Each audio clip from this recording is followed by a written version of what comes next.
rocked in the arms of God, rocked in the arms of the divine presence. I think that's so much of what we want to experience in the holidays, rocked in the arms of our families, of our loved ones. I don't know about you, but that was a kind of a hit or miss experience for me in my childhood. I had a father and a sister who were reasonably volatile in many different ways, and I never quite knew what was going to set my dad off. And inevitably, it was in the midst of something really lovely and wonderful. Getting ready for the holidays, sitting around at a Sunday dinner meal, playing in the backyard. He never knew what was going to set him off.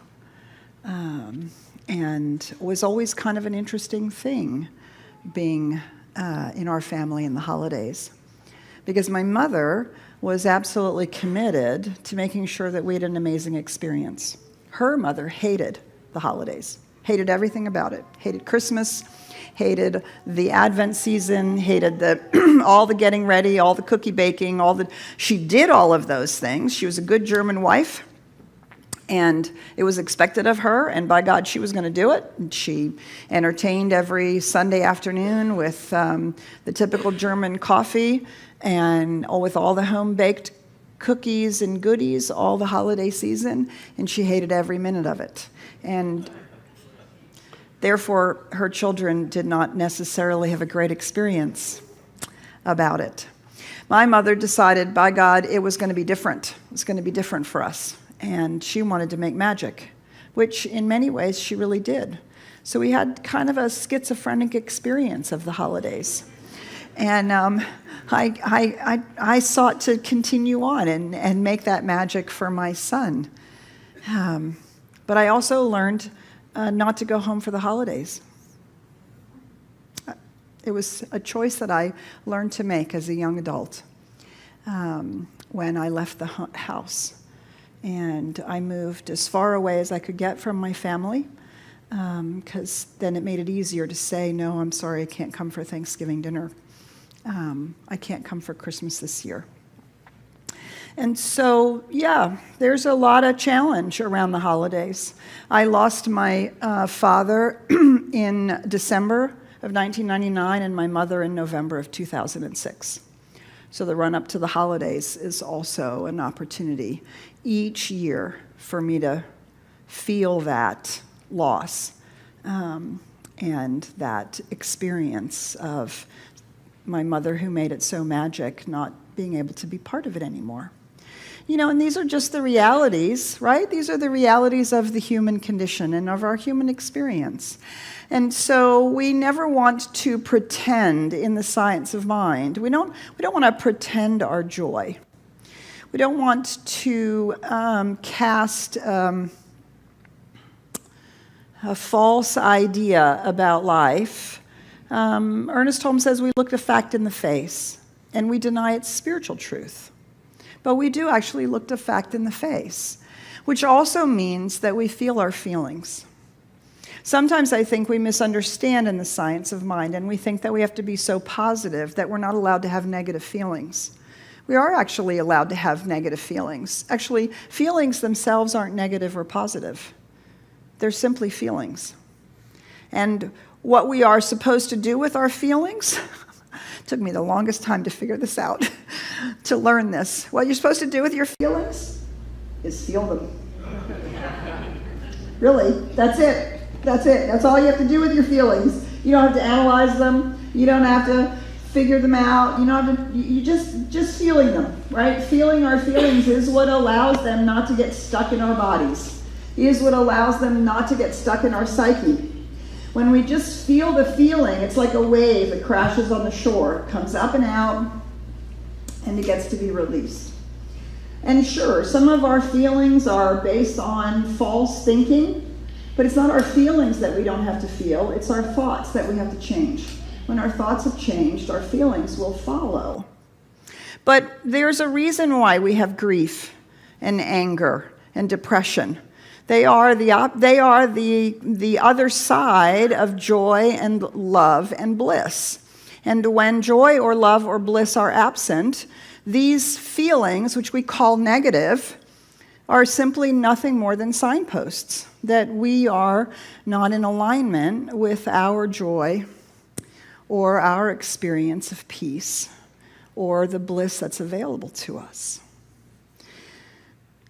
The deepest experience I had of this for myself was when my mother passed away.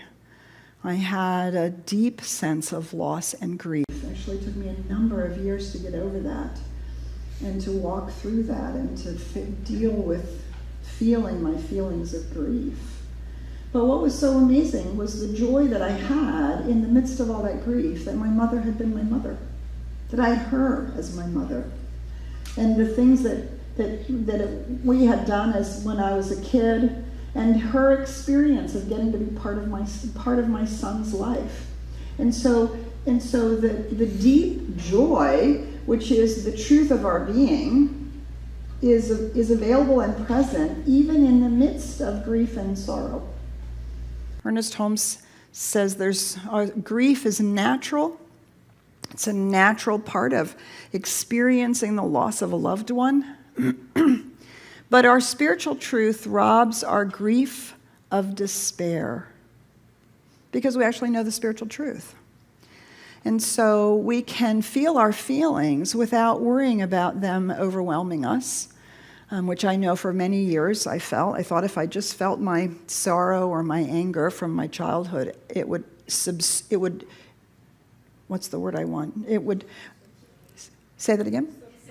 It wouldn't subside. If I felt those feelings, it would wash me away in a river of feelings, and I would never recover, was what I thought. And so, right, we stuff them, we pretend they're not there, we cover them up with our positivity, and all we do is embed them into our cellular memory and into the body and into the underground experience, right, which just means they come out sideways.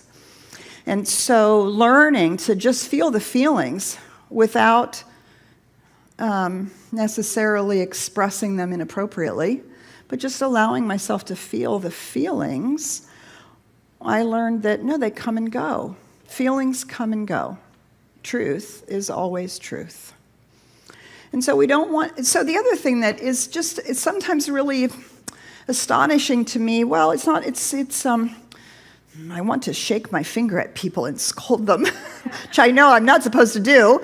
And that is how many times people don't come to CSLDallas, they don't avail themselves of a Sunday morning experience because they're feeling pain or grief or they're sick. And they think, oh, well, I have to go there and be positive, and I don't want to feel that. And so they stay away.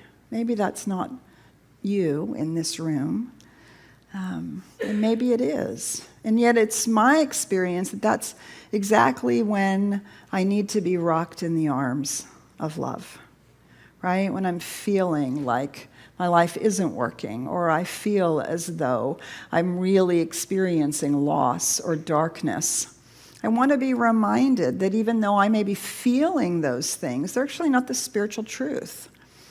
And it's only when I cling to my feelings and I want to make my feelings true, do you see, that I want to avoid being lifted by the spiritual truth. And then I resist that which wants to rock me in its arms, whether that's the love of the divine, whether that's the experience of community, whether that's the friend who wants to hold my hand or talk with me. And so we don't want to come to the holidays and get all overwhelmed with the glitz and the parties and the doing and the stuff, and not honor and acknowledge that sometimes that there are things going on that we're carrying into the holidays. For some of us, it's situational. It's this year or last year. We've lost a loved one. We've had a breakup. We're not in the same home. We've lost a job. Different things have changed. And sometimes it's a lifetime of being challenged by the holidays. And so we want to just be with that today, acknowledge that, and allow ourselves to feel our feelings in the container of love. The container of love, which is the divine presence.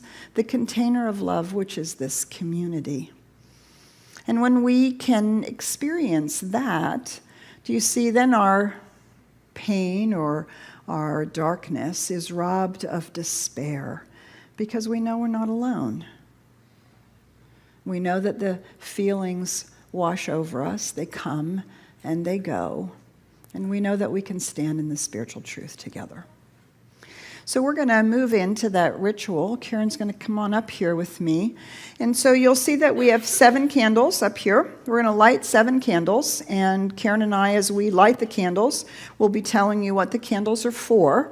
And then whichever candle moves you, you'll come up and grab a candle out of the basket and light your candle from the one that's been lit. And then we'll just move out into around the sanctuary. We have 5 candles for different things, and so you can see which one speaks to you. The first one will be honoring people who have perished in war or in service as first responders. The second one is for people that have made their transition, that we've personally lost in this past year or sometime in the past that still is heavy in our hearts at the holidays. The third one will be about being separated from family by choice or by distance and finances, not being able to be home for the holidays or to be with our loved ones. The fourth one is when we are acknowledging that we have loss or pain from divorce, separation, mental illness, betrayal, anything that has really separated us from a loved one. The fifth one is to acknowledge the loss of job, financial security, a home, when our faith has been tested. And then we turn to the 6th candle in gratitude for the family and friends that we do have. If you're not experiencing any of these opportunities or these experiences of grief and loss in the holiday season, you might want to light a candle in gratitude for the family and friends that you do have. And then finally, the 7th candle will light a candle for being a bringer of light into whatever darkness people might be experiencing during this time.